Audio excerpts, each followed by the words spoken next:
All right, hi. This went a little bit different than we expected, right? We were going to have a Q&A session, but I'm told that you had to leave on a very short notice, so that's a pity. But you know what? I was here anyway. I got to see your questions, and I thought it a good idea to do this anyway. So I'm gonna do this little monologue here. You're gonna receive the recording, and we're gonna see if we can reschedule the Q&A so to make it a little bit more interactive. But first, let me introduce myself. My name is Jerome Moy. I'm a former student of AMSIP. I used to study international business and languages, and I now work as a life coach, a holistic life coach, which means that I target every aspect of life. I look at life in a holistic way. So I deal with things on mental health, but also physical health. And I combine those and help people create lifestyles and lives that fulfill them, that keep them healthy, both mentally, physically, and emotionally. But I want to show you first some pictures, but because I wasn't always like this, and I didn't always work like a coach. In fact, I used to look like this. This is when I was about 20 something, 26. So as you can see, I look very, very differently. Even though I am maybe 10 years younger on this picture, 10 or more years younger, I even look a little bit older, as you can see. Another one is this. This was 2011, just before I burned out.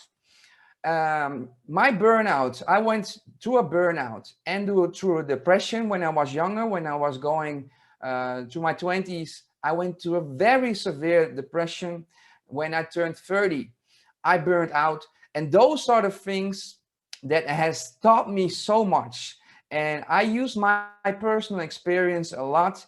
It helps me to relate, it helps me to understand, and it also drives my passion, because I know what is possible if you invest in lifestyle and personal growth and personal development. Because this is who I was when in 2011, and this is after my burnout. So as you can see, I lost 25 kilos in only 3 months. I quitted smoking. I even quitted my job. I was working at a bank at that time. I was very unhappy. The position that I held was not in line with who I am. I was dealing with numbers, and I am a people's person, as you already have noticed. So I burned out, but the burnout was actually the best thing that could have happened to me. And I reinvented myself. And as you see, I found myself back, and I started to work out and challenge myself. So I was actually in the best shape of my life after my burnout. So nowadays, of course, I work as a life coach. And the title that I have is a high performance lifestyle coach, which means that I create lifestyles that help you perform at the highest level. But when we're talking about performing at the highest level, I'm not talking about only work or school. I'm talking like performing as a human being. Yeah, you should have a life that fulfills you mentally, physically, emotionally, and spiritually. That's the game. That's what we're all after. We want it all, and you should want it all, but you should be able to live your life in a sustainable way, right? So do it without burning out. That's what I do. And I do that one-on-one, like these sessions. I also have an online platform, which is called maxyourlife.today. You can look it up. It's a URL, maxyourlife.today. So I do it both one-on-one, both as a group and online, because I want to reach as many people as I can. Unfortunately, the online programs are in Dutch for now. So if you are Dutch, please look it up. If you're not Dutch, I can still help you. We can still do this kind of sessions. I have plenty of English-speaking clients also, so that's no problem. All right, so that was a little bit about me, but I want to thank you first. I want to thank you for sending in all those questions, because I know that times have been hard. Like, we've been in this situation for almost a year already, and that's hard. It's hard on anybody. Everybody is struggling somehow. So please don't feel bad if you're struggling, because it's very understandable that you're struggling. So please forgive yourself for not handling or as well as you would like, because this situation is extraordinary on all of us, no matter who you are. So don't worry about it. There's nothing wrong with you. This has been a stressful thing. But there's also a big opportunity for you. A big opportunity. Because struggle and pain, the pain that you might be going to now, the struggle that you might be going to now, is also a catalyst for growth. And I've, of course, experienced this personally. So during my depression and my burnout, for example, which are painful experiences, but they helped me grow. And you can do that too. You can put those things, the things that you are experiencing now, into a different perspective, so that they will help you become more of who you are, so that they help you become a better person, get to the next level. And that's something that if you learn this trick, you can start to apply this in any aspect of your life. It's called reframing. And I'm going to share this with you at the end of the presentation. I have a little resources package for you. And there are a few terms, a few words that you can Google. And one of them is reframing. Because if you get this habit, you can use this for the rest of your life, because going through tough periods is something that's going to happen to you more often in life. There's going to be tough periods in life. There's nothing to do about it. And sometimes it's an external event like Corona, like COVID. Sometimes it's an external event in your direct circumstance. Sometimes something doesn't work out. Like there's lots of things that can happen that can get you rattled or off your game. But if you learn now how to turn that pain into growth, you can do it with any situation. And that is the most valuable skill that you have. All right, so with that, I'm going to start. So first of all, I would love you to be here, but you're not. So I'm going to do it a little bit differently. What I did, I looked at all your questions and I tried to categorize them a little bit into categories. So there's a few categories that I notice. Some are in the field or in the realm of productivity, focus, productivity, discipline, motivation. Those were things that came across a few times. Depression, also anxiety came also across a few times. Leadership, which is a little bit out of the scope of this talk, but there were a few questions about how to work in groups, how to motivate others to put in their effort. So I think that would be a good talk for a different occasion. Maybe, maybe I can do it. Maybe you have a teacher who can tell you something about leadership, because that's also a very important skill to have and very important lesson to learn from this. All right, so let me go into what I noticed. I noticed that there were a lot of concerns. A lot of things that you're going through are actually very normal, and even grown-up people, like much older people like you, are struggling with these things also. So the fact that you were brave enough to share them with me, and were brave enough and smart enough to tune into this recording, means that you're already leaps ahead of them. They are 20 years your mature, and they're still struggling with those stuff. So I know this is tough for you guys, but try to take comfort in it, that now, because you're going to this pains, you're going to learn stuff. All right. So let's go into the question. So first of all, the question that I got a lot came basically down to, how can I stay motivated and focused in this time, right? And that is very difficult, understandably, because there is a disconnect between work life, study life, right? And if you're working, it's work life, personal life. There was no personal life. There was very minimal personal interaction.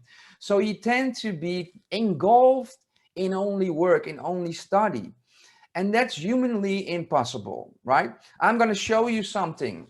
It's called a healthy mind platter, which I'm going to give you. And it's a framework of seeing how you can balance out your cognitive loads, because studying, for example, is very cognitive demanding. So if you don't take a break, you cannot stay focused.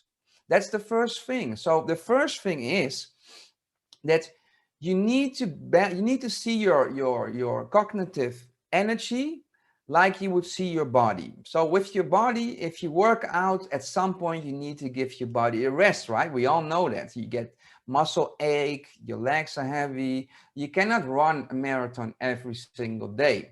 You have to give your body time to heal, time to relax, time to recharge. Same goes for your brain. Your brain needs time to recharge. It needs time to process all the information that you're getting, all the stimuli that you're getting. It needs to sort through it, and it needs to save things in memory and sometimes discard other stuff. So it's important that you build into your life some other elements which allow your brain to relax. So for example, if you are in class all day, right? I can imagine that you don't have control over the classes that you have to follow. So sometimes you have a lot of classes to follow, and then you have a lot of homework to do, right? So even though you have a lot of classes to follow, a lot of homework to do, it is very counterproductive to force yourself to sit through 6-7 hours of cognitive work. The only thing you're going to do is tire out your brain, which will make everything else more difficult. So you will waste a lot of time rereading, getting your focus back, because you're just tired. So high-performing entrepreneurs know this. So what they do is they dedicate downtime, or sorry, deep work time, which means they take a block of time and they dedicate it to one particular task. So if you have, for example, a homework to do, you can look at your schedule and you can take a few blocks of time, maybe an hour or so, an hour and a half, and that only working on this project. And another thing that's important during the deep work is you have to try to minimize external stimuli, external, what's it called? External distractions. So you have to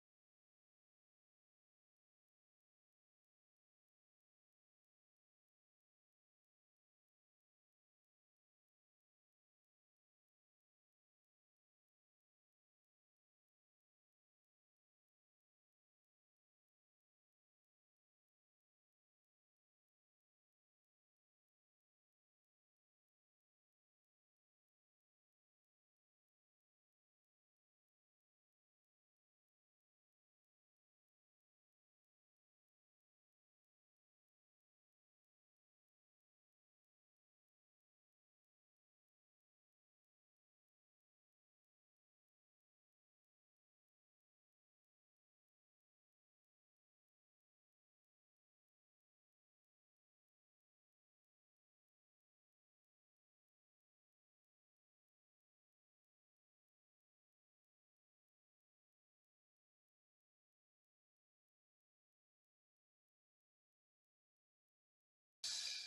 Yes, I'm back. I think something went wrong, so I hope it recorded everything up until now.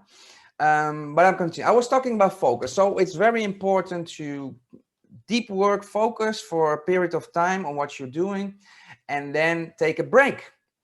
And you can take a break by going outside, by doing something with your body, for example, workout.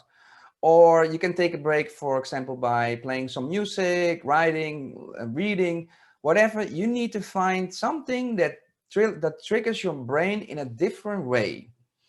Yeah, so it needs to relax. And might even be scrolling on your phone. That might be a relaxation for you, but you have to find out what is the thing that really truly recharges my brain. So going outside is a tried and true method. Walking outside, going to a park, Maybe calling somebody could be a way of disconnecting for a while. So try to work in blocks of 2 hours, 1.5 hours. That's very important. All right. So another thing that we were talking about is how to stay motivated, how to stay disciplined. So discipline and motivated, let's divide them in motivation first. So motivation comes from something outside or something inside. Intrinsic motivation is something inside of me. Extrinsic motivation is something outside of me. For example, having to turn in a paper a certain date with a deadline is extrinsic motivation. If you don't do it, you will fail, right? So you're motivated by something externally. So that's how our educational system works. But that's also not the best way to be motivated. You need to find the motivation intrinsic motivation. And there is a talk from Simon Sinek, and maybe you've seen it. It's called Find Your Why. And that's something to really dive into, because that needs to be the driver of your behavior for getting fit, for taking good care of yourself, for finishing your school, for picking a career. You need to find the motivation inside of you, your why. Why do you do it? And if you know why you're doing it, if you know why you're in school, and if it's something else, then this is what I should do, this is what I am expected to do. If it's something that you want to do, you can remind yourself when you are doing stuff you don't like too much. You can remind yourself like, hey, I'm doing this because. And you can make up stuff as long as it makes sense to you. If it makes sense to you, if it's like, yeah, like exaggerate. I'm doing this because I want to be the best person that I am, and that's why I need to do math, right? For example. So that's like might be a stretch, but it's actually true. You're challenging yourself. Like, I'm a person that wants to get the maximum out of what he is doing always. This is who I am. So that's why I am focusing on math. So find your why. Find the reason why you do the things that you do, and assign them or associate them with the things that you're struggling with. Find a reason to do them which excites you, right? So yeah, that's basically it. So, and again, we come back to the other one, discipline and focus. And discipline and focus come down also on willpower. So we're talking about focus. If you're losing focus, you're just tired. Probably you're tired. So you need to take a break. If you're tired, your willpower will also suffer. And your willpower is the thing that you need to discipline yourself. So see your willpower, look at willpower as a limited container. Like there is a container, you wake up and you have a set amount of willpower. And during the day, you can use your willpower or on certain stuff. But the more you use it and the more strenuous you use it, at some point your willpower is finished. And then it becomes very difficult to discipline yourself, to put yourself to do certain stuff. So then discipline becomes a really difficult thing. So first, find your why. Because if you are motivated from the inside, you will need less discipline. Because discipline is more about forcing yourself to do something, right? So if you want to do something, you don't have to force yourself. And if you want to do something, it means you're motivated, right? So find your why. Find your why, associate it with the things you do, and constantly keep doing this. I'm studying English because I want to be in the top 10 of whatever job I'm going to solicit. Or I am studying whatever cultural management because I love to know how cultures work, how people think. That excites me. All right. So find your why first. Then make sure you don't use your willpower on stupid stuff. Just use your willpower on decisions that matter, and take a break once in a while, but recharge.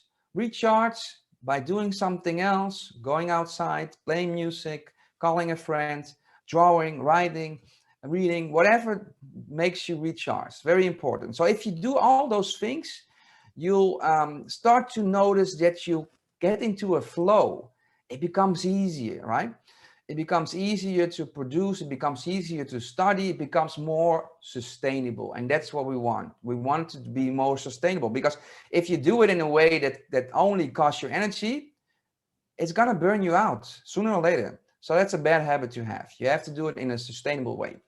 All right, that is the balance to getting long-lasting results. All right, so if you see in this and you have further questions, make sure you write them down, and you can use the link that I sent you previously to submit more questions, right? Because I want to hear your questions so I can address them in the next session. All right, so next one.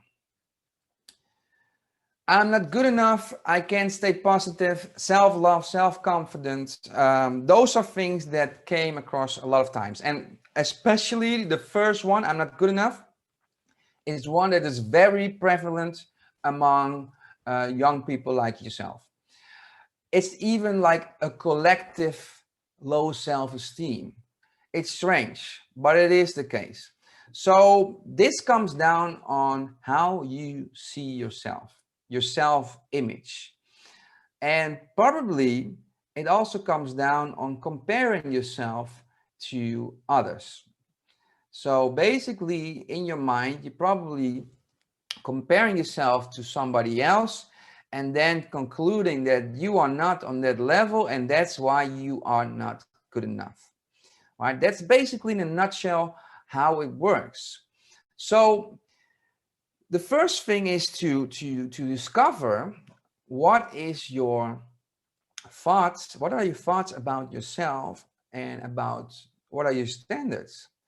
And you can figure those things out by listening to the things that you're saying. And this is a kind of a complicated subject. So this might be something that we should address in a future session, because these are our thoughts and our emotions. So our thoughts, your thoughts, are the things that you're constantly saying to yourself.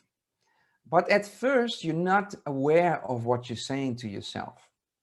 So the first step is to get more aware of the things that you're saying to yourself, so that you can listen to the things that you're saying to yourself, and then you can start to uncover them. Because there's a lot of things that you might be saying to yourself which are not constructive. It's like getting yourself down, saying negative things to yourself. That's like somebody else saying to you that you're not good enough. Only you are doing it. You're saying you're not good enough, you never try, you're lazy. If you have this inner dialogue, it's called inner dialogue. What you do, this is daily. So you are in contact, you're daily in conversation with yourself, right?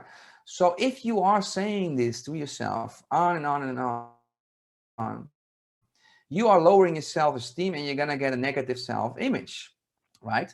So the first step is to become aware of those thoughts. And one of the ways to do them is by meditation. When you meditate, just listen to your thoughts. Or during the day, just listen to your thoughts. And then ask yourself, are they constructive? So are they cheering me on? Or are they breaking me down? All right, that's the first step. If they are breaking you down, why are you saying those things to yourself, right? And then it is question to see if they are true, if they are really true. You need to question your thoughts. It's like, am I really not good enough? Am I lazy? Am I lax? Maybe I'm not, maybe I'm just tired. All right, so you need to uncover those thoughts and make sure that you become your biggest fan. Of course, you're not perfect. Of course, there is times that you are procrastinating, and there's times that you are maybe lazy, and there's times that you could have done things better. But that's okay, as long as you can talk to yourself with compassion. Say to yourself, like, you know what? Yes, I let myself down, and I shouldn't do that, but it's okay. I'm going to learn from it. I'm going to do it in a different way. Right? It's a very different way of doing. Instead of saying you're stupid, you're lazy, you're always procrastinate, and you always do this and this and that. That's like abusing yourself, right? So if you recognize this, this is not the end of the world. This is the beginning of your growth. Because if you recognize this, it means that you are becoming aware of your own inner dialogue. And if you're aware of your own inner dialogue, you can start to change it. And the first step to changing it is becoming aware and then turning those negative, destructive thoughts into positive, constructive, empowering thoughts, right? So, and it will take work, but this is something you can train. You have already been training yourself. You weren't aware of it. You've been training yourself and saying that you are not good enough, right? And training is basically repetition. So if you're repeating that thought a lot of times, you're training your brain to believe it. So now we need to do the other thing, the other side. We need to break that thought down and start to replace it with things that help you grow, that help you feel good about yourself. So every time you do something good, you'll be your biggest fan. You're saying, yeah, I rock, I'm awesome. Man, I killed this. I'm so proud of myself, right? You need to get those thoughts. So this is a complicated thing. So I can talk on and on and on, but this is something that is, that you might want to have somebody help you with. But if it's too pervasive, right? If it's too pervasive, if it's too dark, if it's too negative, it might be helpful to have somebody help uncover the untruth of most of your thoughts and help you replace them with positive thoughts. All right. So, but let's say you're just having these thoughts, you're thinking of Corona, of COVID, and you're constantly hearing yourself say, I'm losing my youth. I lost a year of my life, and I'm now young, and I couldn't do the things that I wanted to do. I couldn't party, and it's lost forever, right? I know that lots of people having these thoughts, lots of young people having these thoughts, but this is a good example. Those thoughts are false. They're not true, because your life is not over. Your youth is not done. You will have plenty of years to party, and the world will turn and start turning again, not like before, in a new way, but we will go back to a normaler, more normal situation. So all those thoughts are very exaggerated and false. So you need to, when you think those things, you need to say these things to yourself, like, hey, is this true? Did I really lose my youth? Nah, man, that's not true, because probably in 3 months I can party again. And you know what? Maybe the party will be even better now, because when a year long we've not been in party mode, right? It will be awesome. It will be awesome, and I will meet new people, and everybody will be ecstatic and open. Maybe we'll go to the best period in my life. Maybe this will help me get to the next level, right? So turn those thoughts around. Again, reframe them into something positive. The thoughts that I'm sharing with you now, those are my thoughts on Corona, on this COVID crisis. I'm like, you know what? We have been in cool down for so long. I can't wait for the world to start spinning again, because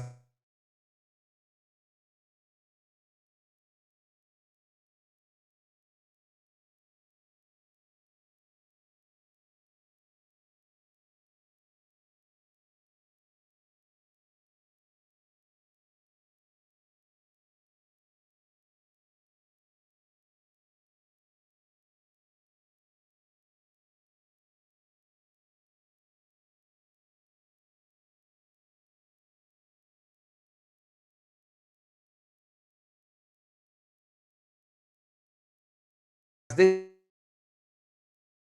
is self-love.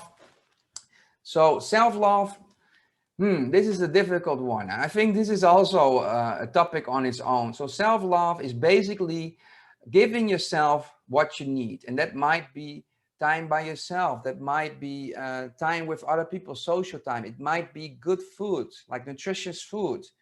It might be downtime, like not studying, doing something fun. It might be moving or going outside or visiting your parents or moving or sorry, exercise, right? All those things, all those small habits are acts of self-love. All right. So if you want to build your self-esteem, you need to give yourself, your unconscious, the signal that you are worth it.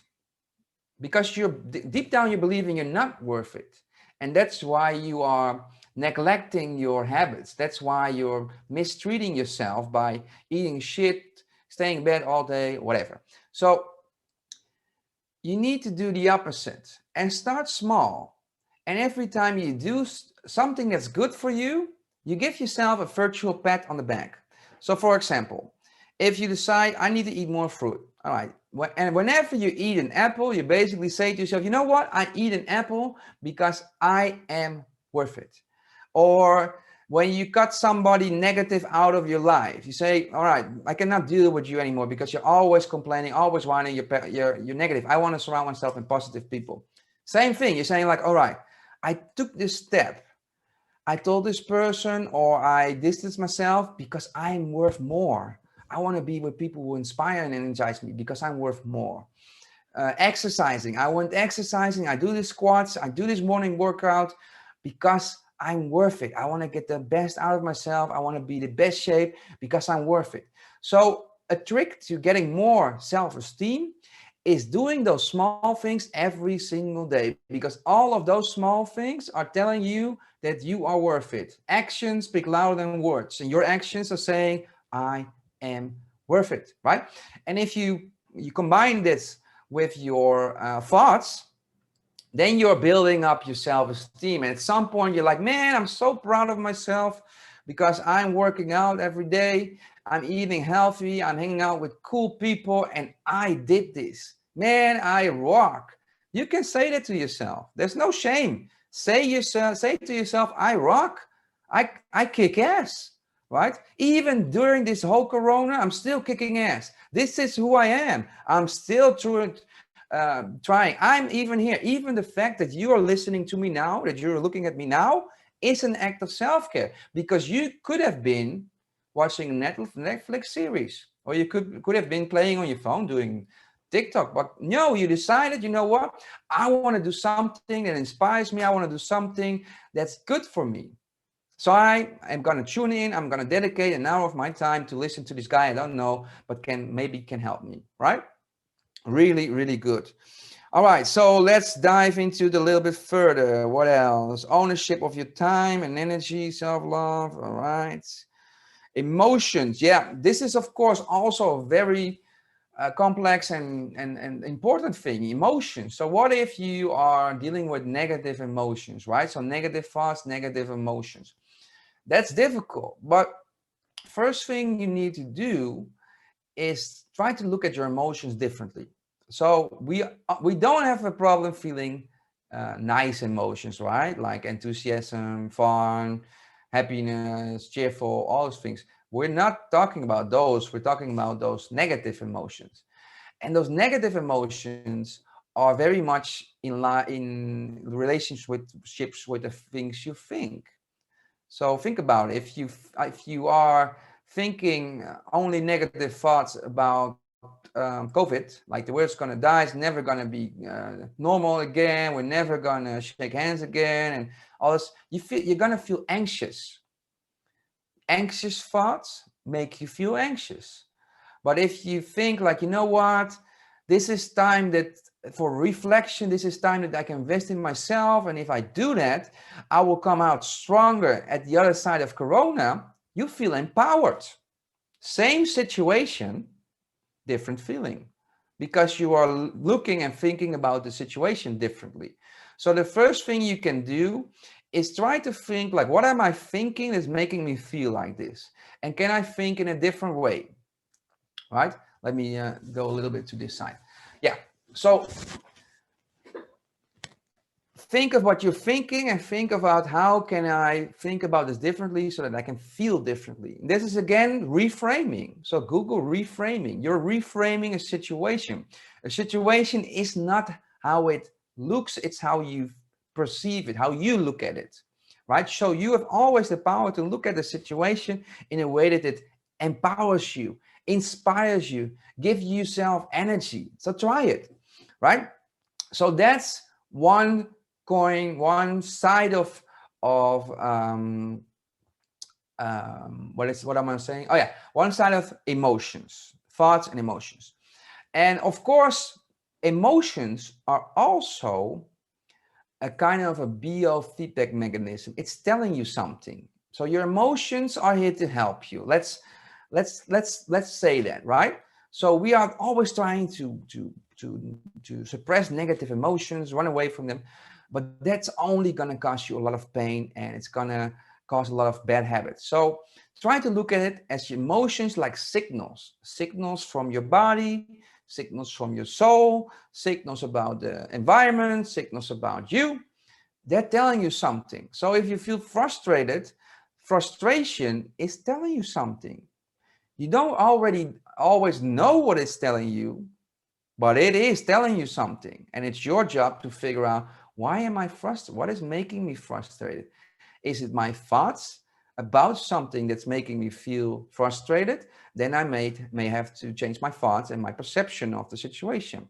Or am I frustrated because I'm not showing up the way that I know I can show up? I'm not doing I'm not giving it my all. Then I might change my behavior. I need to give it my all because my frustration is telling me that I'm performing below my own standards. Or maybe I'm frustrated with somebody else. Why am I frustrated with him or her?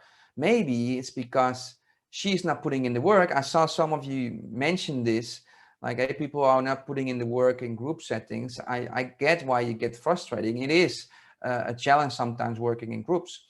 And sometimes the frustration uh, signals something in you. If you are maybe very controlling and have difficulty delegating, it might be frustrating because they're not doing it at your level of excellence, right? So then it might be that you have to set new standards, or maybe accept that not everybody is going to work at your height, but try to inspire them to go the extra mile and get to your standards, right? You need to find a different approach. Maybe it's because they have different values, or like they think like, you know what, I don't need to do, I'm just going to do just enough and let everybody else do. Then it gets frustrating and annoying because those values are not in line with your values, because your values are, we need to all put in the effort. So then it's frustration that it's telling you something, and it's signaling you to find either a solution, right? Deal with this person differently, deal with the situation, or change your own behavior. So this is how you can start to see negative emotions. Like, negative emotions mostly are signaling something. And if we're talking about depressed feeling, that's also a very big signal. It's trying to say something to you. It's only very difficult sometimes to figure out what it is, right? And sometimes you need a little bit of help with it. But even if you're feeling that, I've been there, I went very deep in a depression, and I know that you can get out of it, and know there's much more possible than you think there is. And you're going to learn a ton from it, because you're going to learn about yourself and stuff. All right, so let's continue, because as you see, I can go on and on and on. Let's see what else we got. Yeah, we already talked about this one: your mind, negative emotions, and thoughts. So let me add one more thing to stimulate you to think about it. Your mindset. We always talk about mindset, right? In some words, there is a clue in what they mean if you separate them. Mind, set. A set is a certain kind of mode. So your mind is set at the way that you see the world. So you can change your mindset. You can change the way you see the world, and then the world will feel differently to you. You will have different emotions. You will see different possibilities. You will see different outcomes. That's just because you're changing your mindset. It's like changing your TV station, right? If it's on this TV station, you only see drama. If it's on this TV station, you only see sports. So mindset, change your mindset, change the way you think, change the way you think about the world, and you will change the world. And your mind, different mindset, will allow you to see different possibilities. This is also reframing, all right? So look it up. All right, let's continue. Let me get some water.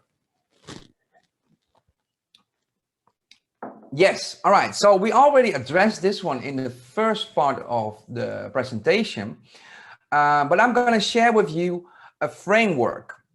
So how to stay focused and concentrated and not burn out is basically the premise of a high performance lifestyle. And write this down: high performance lifestyle. This is something that you should look up.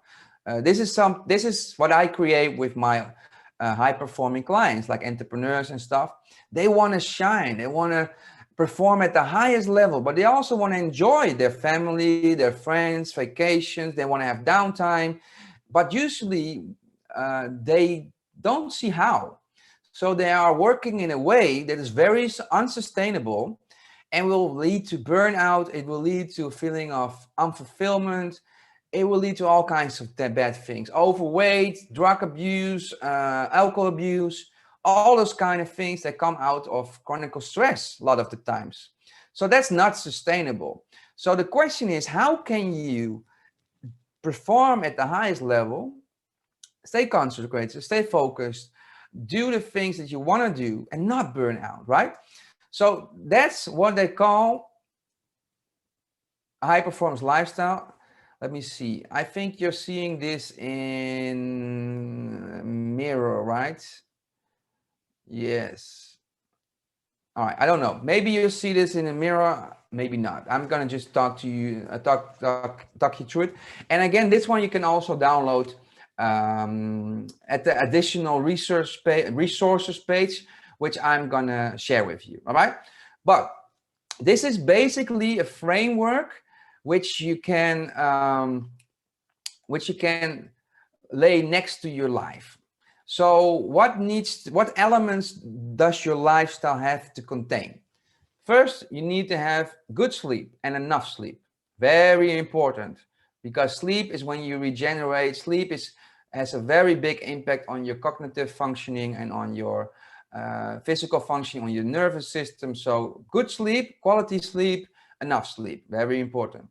Then you have to have physical time, move, like walk, different kind of physical time. So might be mobility, like yoga, might be running, might be boxing, might be walking, all kinds of, try to make it as diverse as you can. So go out for a walk every single day, 3 times a day, before, after your breakfast, during the day, and after dinner, for example.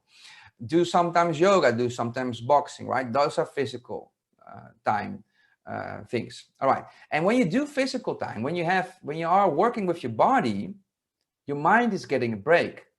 So that's also why it's important. It's kind of, that's how I see it. If I think if I have done a lot of brain work, I need to work a little bit more with my body. That's how I think. That's how I simplify it. All right, so focus time. Focus time is the time that I was talking about, the deep work time. Time that you can really focus in, keep your mind in the game and work for 2 hours in a row at one specific task and really get stuff done. All right, that's focus time.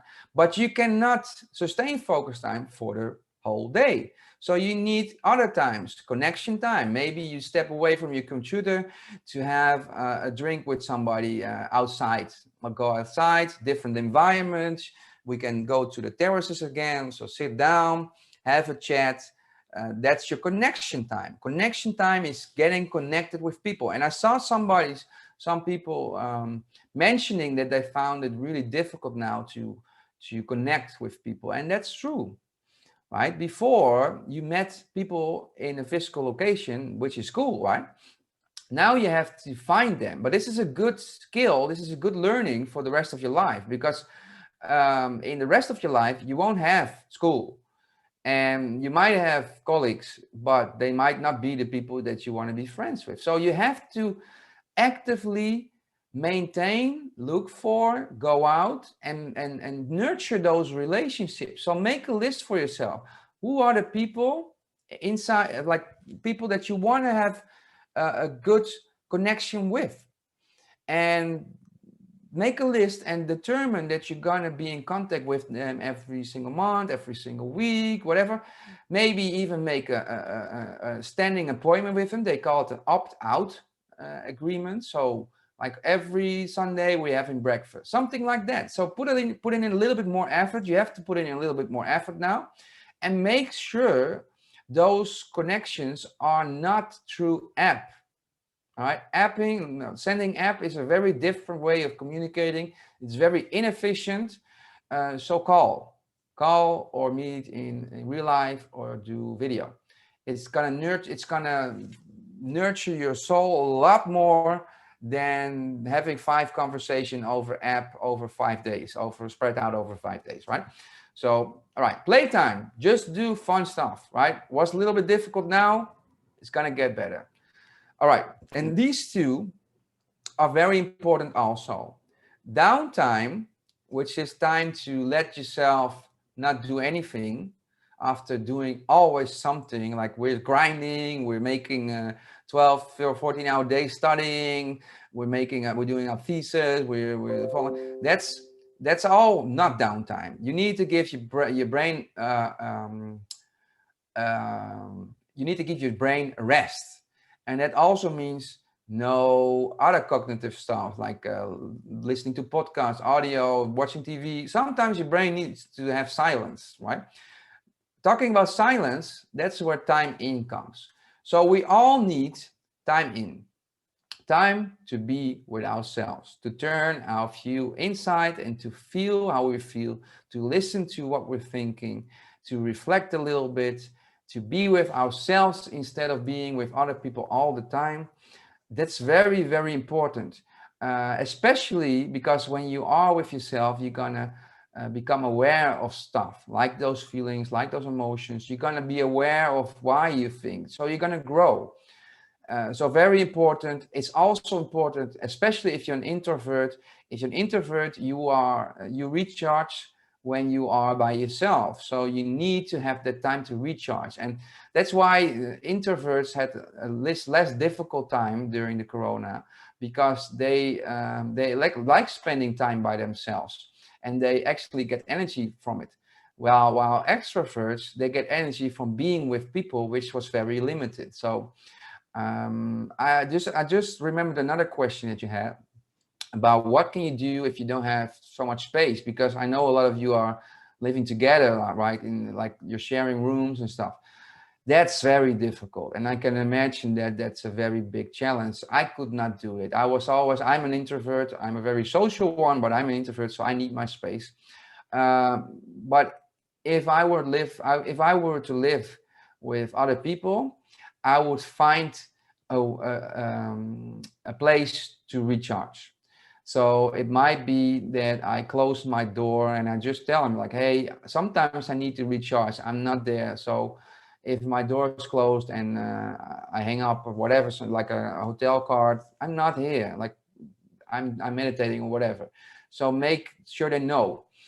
Another thing is going outside, of course, right? Going outside, going to other people if you can. And nowadays there are a lot of co-working spaces. So for example, I work. This is my home where I'm home, but I also want to be among people sometimes. So I go to a co-working space. So I have my own place where I recharge, but I also have a place where I can get around people. But you can also do it the way around. Like if you get like fed up with the people in your house, go to a co-working space. There are places that are very quiet. There are places that are a little bit more busy. But if you are in a co-working space, there's always a place that you can just relax a little bit, put your headphones on, some relaxing music, and just chill. And most of them are also open during this crisis. You just have to abide to the regulations. So that's something that might be worth checking out. I know for that HVA has an agreement with the student hotel that you guys can get a hotel room if you need to have study time, focus time. All right, so check that out. All right, so let's go. We are nearly there. Yes, we are there. Oh wow. Oh yeah. All right, so this is the end of the first talk. This was a monologue, me talking to the screen, you listening when you have the time to listen in. But hopefully next time we can do this more interactively. Please, we have now the time to gather more questions. So please, you can follow me. If you scan this code, this QR code, you will find additional resources. So you'll be directed to my page. I made a page for you guys, and you find a few really cool things. First, there is a podcast. It's from Lori Santos, and she has created a course, an online course, and it is free, and it's called The Science of Well-Being. All right, so I really recommend you check it out. When you go to the page with the resources, you'll find her podcast, which is from Trained, and Trained is a podcast from Nike, which I really, really recommend you because they talk a lot about sleep, depression, and all kinds of stuff. But then from athletes, they share their stories, very inspiring. There is also the link to the free course from Lori Santos, the Science of Well-Being. It's on Coursera. What else? Oh yeah, you'll find additional slides. So not these slides, additional slides about the Healthy Mind Planner, so that you can try to incorporate more of those elements into your own life. And what else? Well, of course, you'll find my contact details. So if you want to reach out to me, you can reach out to me on Instagram, show.coach. And you can find me on LinkedIn if you like. Just type in my name, Sharon Moy. You'll find it on the website. And of course, you can also send me an email. It's hello@show.coach. All right, that's it for now. I'll leave you. I hope to see you soon then in a more interactive setting. Let me know if this helped you. Let me know if there are any questions. Oh yeah, and if you are struggling with a depression, I have a very good resource, a course, which is going to give you a few things that you can do on a daily basis that will help you recharge a little bit. So if you like that, send me an email, hello@show.coach. All right, I'll see you. Ciao.